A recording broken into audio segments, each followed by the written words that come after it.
Dans le prolongement de cet exercice, imaginons les bâtiments de demain, la mission, veille et prospective de l'INRS, d'ailleurs qui a participé, hein, l'INRS à la construction de ce document, a décidé, de constituer un groupe de travail pour explorer plus spécifiquement les enjeux de santé et de sécurité au travail associés aux transformations à venir que vous nous avez bien décrites du monde de la construction. Pour vous présenter ce travail, ils sont 2. Il y a une raison toute simple à ça, c'est qu'ils représentent tous les 2 la mission veille et prospective de l'INRS, Marc Malenfer, qui en est le responsable actuel, et Michel Herry, qui est parti en retraite il y a quelques semaines de cela, donc qui a quitté cette mission. Bonjour à vous deux. Alors je vais quand même préciser que Michel Herry, vous avez participé à la création de la mission veille et prospective. C'est pas si longtemps que ça, c'est il y a moins de 10 ans, hein, c'est en 2013, et que Marc Malenfer a participé au comité de prospective de la démarche Imaginons ensemble les bâtiments de demain. Je vous laisse nous présenter en duo, si vous voulez bien, la déclinaison des enjeux en santé et sécurité au travail. Tout à fait. Merci beaucoup. Merci Jean-Christophe pour l'introduction de ce sujet. Alors, je vais essayer en quelques mots de vous expliquer l'articulation, hein, ce qu'a commencé à faire Jean-Christophe entre les 2 exercices, parce que effectivement, on a été initialement sollicité par le CSTB et l'ADEME au lancement de la démarche Imaginons ensemble les bâtiments de demain. On y a participé et on a été également très transparent dès le début sur le fait que ce qui nous intéressait, nous, à l'INRS, c'est d'approfondir ensuite les enjeux en termes de santé et sécurité au travail. Donc, pour faire ce travail-là, on s'est doté d'un groupe dédié à ces questions-là, de 11 personnes, qui a rassemblé à la fois Jean-Christophe Vizier, y a participé pour aider à faire ce tuilage entre les 2 groupes, et puis des acteurs de la prévention, des représentants d'entreprises du secteur, des spécialistes du bâtiment, mais avec un regard beaucoup plus porté sur les conditions de travail. Et comme Monsieur Vizier donc l'a montré, on a sélectionné dans la boîte à outils qui a été construite dans le cadre de la démarche CSTB-ADEME, on a sélectionné 7 variables qui nous paraissaient être les plus déterminantes sur les aspects santé-sécurité au travail. Et en recombinant les hypothèses d'évolution de ces différentes variables, le groupe s'est réapproprié les contenus qui étaient à sa disposition pour construire ses propres scénarios qui sont d'une part plus tournés sur les enjeux de travail, d'emploi, etc.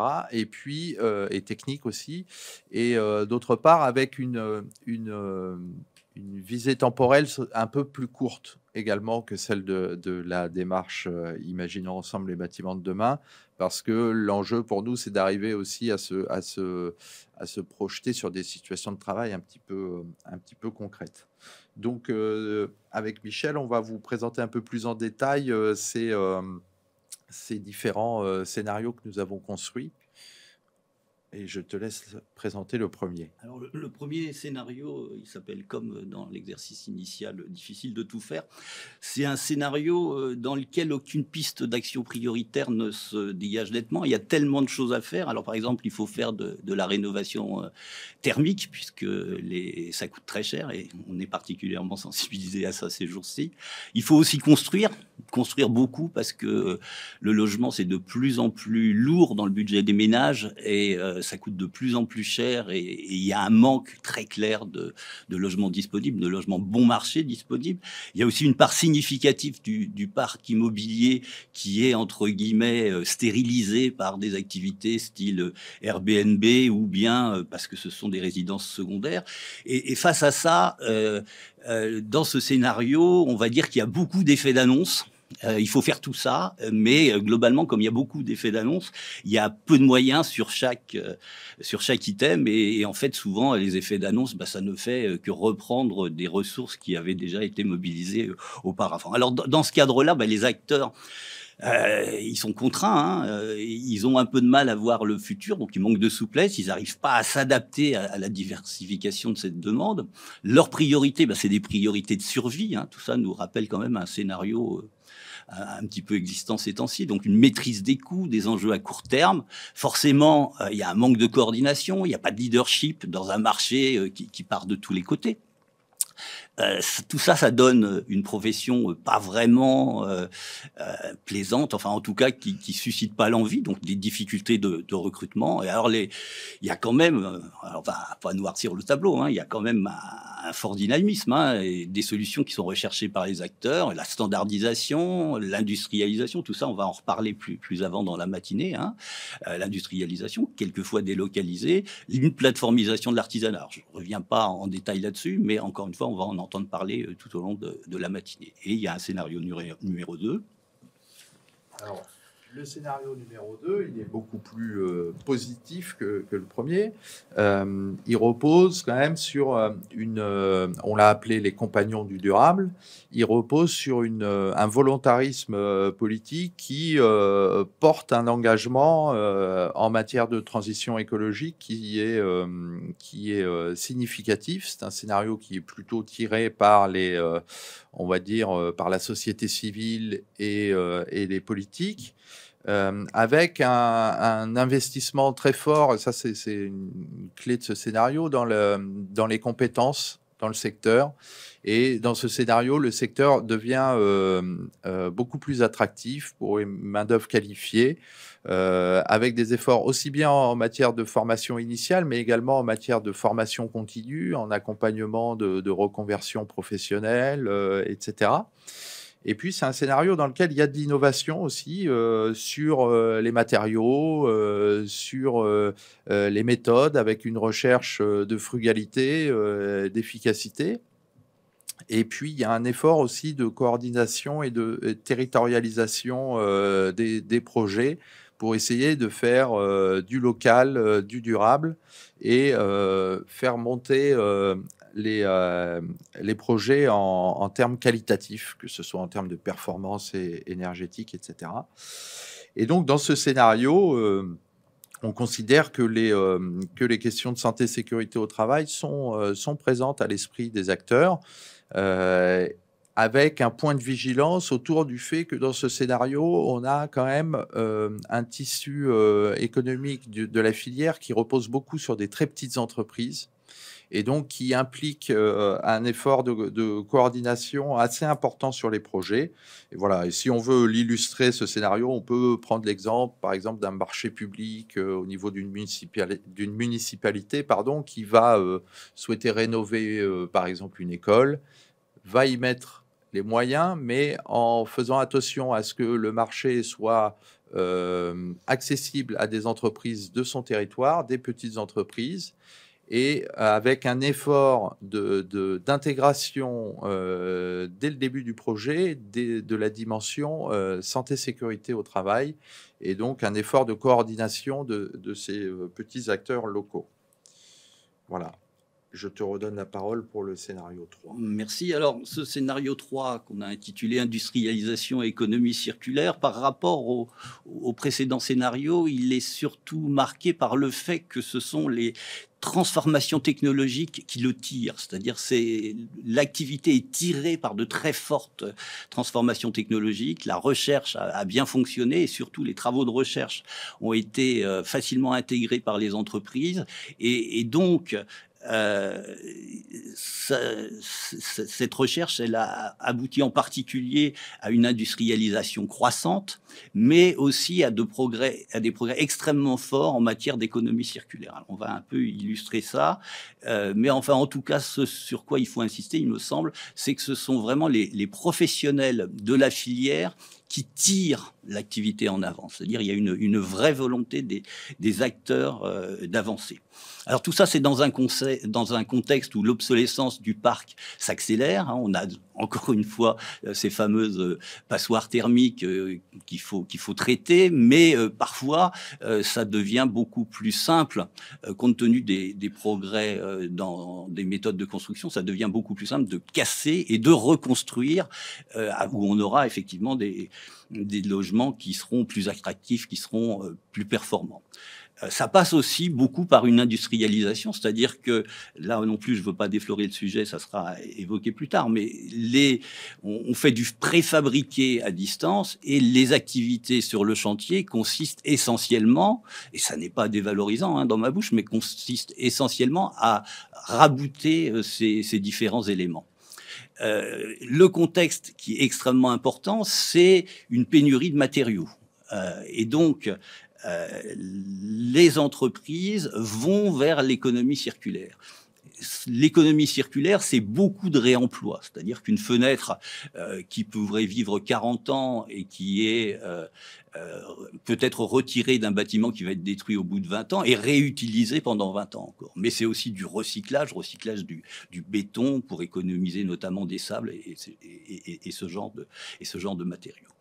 La particularité de l'emploi dans ce scénario, c'est qu'on a à la fois des emplois très qualifiés au niveau de la conception. Encore une fois, je l'ai dit au début, la recherche, maintenant, elle est appliquée et dans l'entreprise. Et donc, il y a beaucoup de travail d'adaptation de cette recherche, beaucoup de travail de conception. Donc ça, ce sont des emplois très qualifiés, bien considérés, bien rémunérés. Et puis, il y a des emplois qui peuvent être beaucoup moins qualifiés. J'ai parlé de la part importante de la démolition, mais surtout de la déconstruction dans ce scénario, et puis la pose des différents éléments qui ont été construits à 50, 100 km et qui vont être mis sur chantier dans des délais très courts, puisque tout ça est très efficace. Alors l'exemple, Marc a donné un exemple pour illustrer le scénario précédent, mais là, ça serait une zone pavillonnaire dont on va détruire un certain nombre de bâtiments, mais d'autres vont être modifiés. On va rajouter un étage. Il s'agit en particulier d'économiser les surfaces. Jean-Christophe y a fait allusion précédemment. Et donc là, il y a 500 pavillons. Eh bien, il va en rester 300, mais ces 300 pavillons auront le double de la capacité des précédents. On va peut-être construire aussi des tiers-lieux pour que les gens puissent travailler et ce genre de choses. Donc là, encore une fois, c'est un scénario très industriel et on verra un peu plus tard ce que ça peut donner en termes de santé et de sécurité au travail.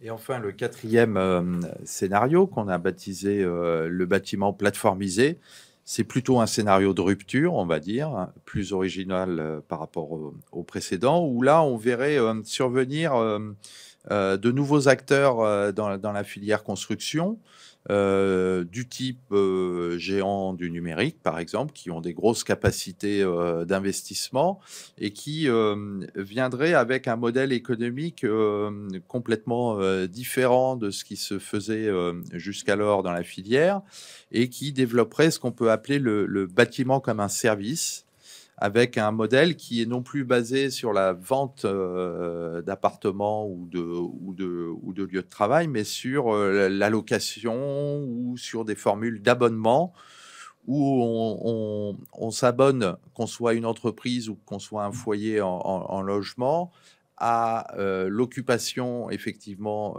du lieu, mais aussi à une enveloppe de services qui vont avec. Des services qui peuvent être proposés autour des questions de télétravail, de loisirs, de services de conciergerie, etc. Alors, ces acteurs qui arrivent, ils investissent massivement et ils restent propriétaires du coup des lieux et du coup, ils conçoivent dès le départ ces nouveaux bâtiments dans cette optique de location et dans cette optique aussi de réversibilité, c'est-à-dire qu'ils anticipent tout à fait dès le départ que ces bâtiments vont pouvoir changer de destination en cours de leur existence et donc ils les conçoivent pour que ces évolutions soient les plus anticipées, les plus faciles possibles.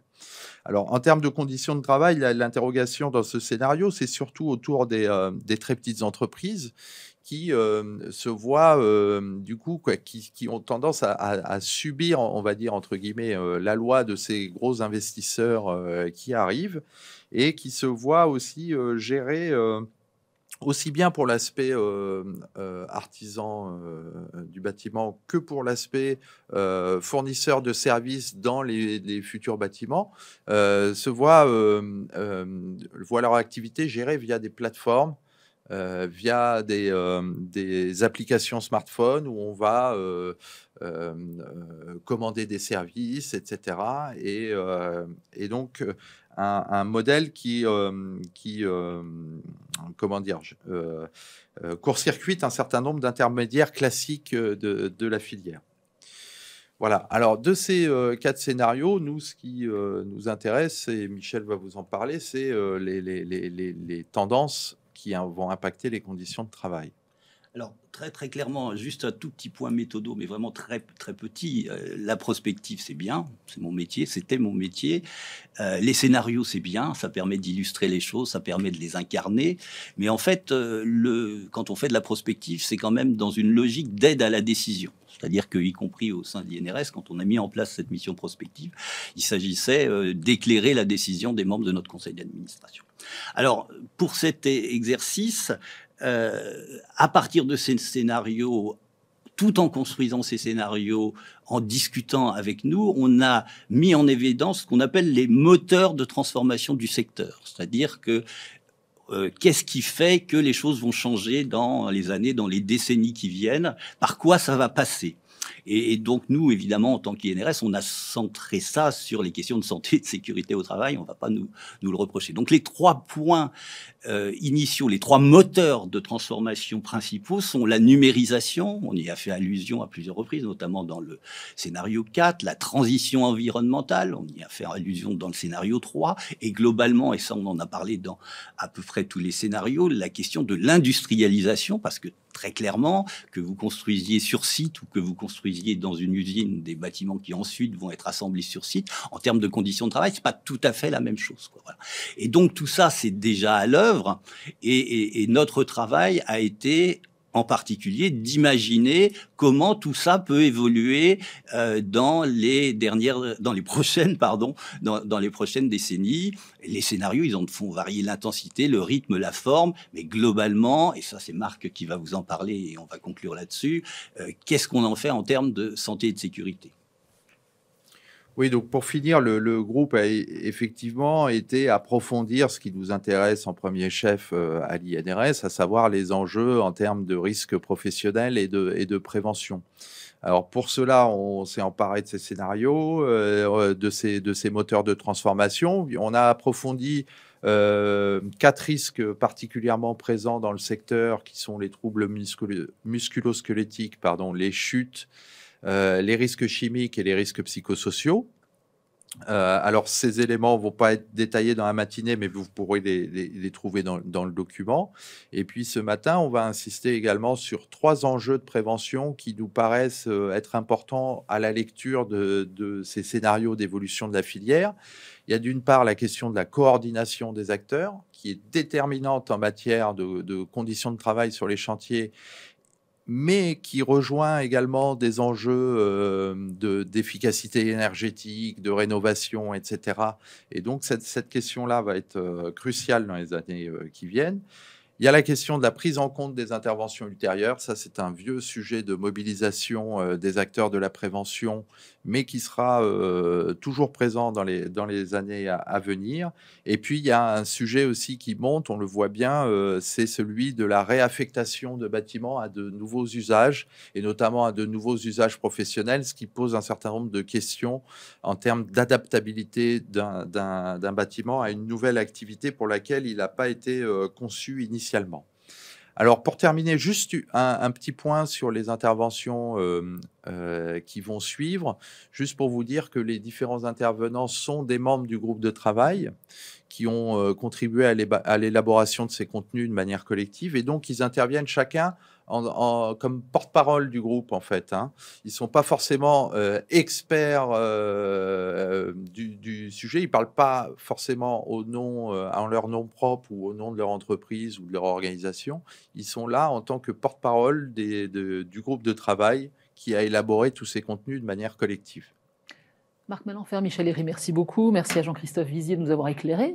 Voilà, le contexte est posé. Alors, je rappelle que ces documents qui vous ont été présentés sont disponibles sur le site de l'INRS. Il y a un petit onglet prospective à inrs.fr et vous retrouverez tous ces documents si vous n'avez pas le temps de les consulter ce matin.